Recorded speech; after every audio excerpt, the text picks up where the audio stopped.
న్యాయవాది ఇజ్రాయెల్ను దారుణంగా హత్య చేసిన దుండగులను కఠినంగా శిక్షించాలని డిమాండ్ చేస్తూ నాగర్ కర్నూలు జిల్లా కోర్టు ఆవరణలో న్యాయవాదులు నిరసన చేపట్టారు.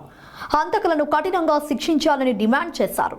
న్యాయవాదులు కోర్టు విధులను బహిష్కరించి ఆందోళన చేపట్టారు.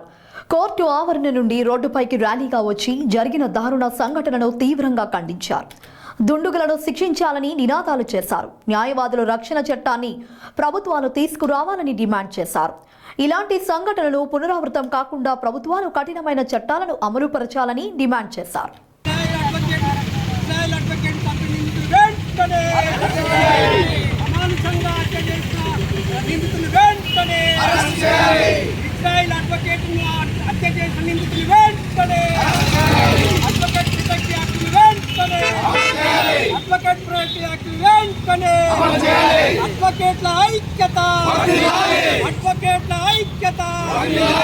ఇజ్రాయెల్ చంపిన నిందితులు వెంటనే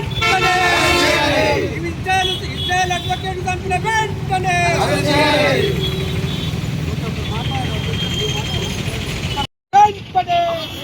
అడ్వకేట్ ప్రొటెక్ట్ యాక్ట్ వెంటనే అడ్వకేట్ ప్రొటెక్ట్ యాక్ట్ వెంటనే కోర్టులో ప్రాక్టీస్ చేసినటువంటి ఇజ్రాయెల్ అడ్వకేట్ పైన నిన్న దస్తగిరి అయినటువంటి నిందితుడు దాడి చేసి చంపడం జరిగింది. దీనికి కారణం ఏంటంటే మరి దస్తగిరి చేస్తున్నటువంటి అన్యాయానికి వ్యతిరేకంగా ఒక మహిళ తనను ఆశ్రయించడం వల్ల ఆమెను పోలీస్ స్టేషన్కి వెళ్ళి కంప్లైంట్ చేయమన్న ఏకైక కారణం దృష్టిలో పెట్టుకుని దస్తగిరి అనే వ్యక్తి ఇజ్రాయెల్ అనేటువంటి న్యాయవాదిపై అమానుషంగా కిరాతకంగా దాడి చేసి చంపడం జరిగింది. మరి ఇలాంటి దాడులు ఈరోజు సమాజంలో చాలా జరుగుతున్నాయి. మరి సమాజంలో జరుగుతున్న అన్యాయాన్ని రక్షించేటువంటి న్యాయవాదిపైనే దాడులు జరగడం అనేటువంటిది ఇది చాలా శోచనీయ విషయం.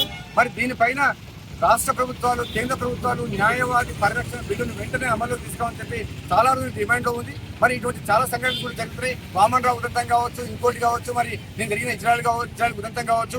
మరి ఈ రకంగా న్యాయవాది తన యొక్క కర్తవ్యాన్ని దృష్టిలో పెట్టుకొని చేస్తున్నట్టు దాంట్లో మరి ఇతర వ్యక్తులు లేదా అవతలి పార్టీలు లేదా న్యాయవాదుల్లో ఉన్నటువంటి మరి అపోజిషన్ గ్రూప్ వాళ్ళు కావచ్చు, ఈ విధంగా న్యాయవాదులపై దాడి జరగడం అనేటువంటిది ఈ సమాజానికి చీడని మచ్చయిది. మరి ఇలాంటి న్యాయవాదులపై జరిగే దాడులను వెంటనే అరికట్టి సమాజంలో న్యాయాన్ని రక్షిస్తున్నటువంటి న్యాయవాదుల పరిరక్షించడాన్ని వెంటనే తీసుకోవాలని కోరుకుంటూ ఈరోజు మన నాగర్ కర్నూలు న్యాయవాదులందరూ కూడా ఈరోజు ఏకమై తెలంగాణ రాష్ట్ర వ్యాప్తంగా జరుగుతున్నటువంటి ఈ నిరసనలో భాగంగా నాగర్ కర్నూలు జిల్లా కోర్టులో న్యాయవాదులు కూడా ఈరోజు సమావేశమై ఈరోజు విధులను బహిష్కరించి సంఘీభావం తెలుపుతూ ఈ ఇజ్రాయెల్ యొక్క అడ్వకేట్ యొక్క ఆత్మకు శాంతి కలగాలని ప్రార్థిస్తూ అదే రకంగా రాష్ట్ర కేంద్ర ప్రభుత్వాలు వెంటనే తక్షణమే న్యాయవాద పరిరక్షణ బిల్లును ఏర్పాటు చేసి దాన్ని అమల్లోకి తీసుకోవాలని కోరుకుంటూ మేము తెలుసుకుంటాం.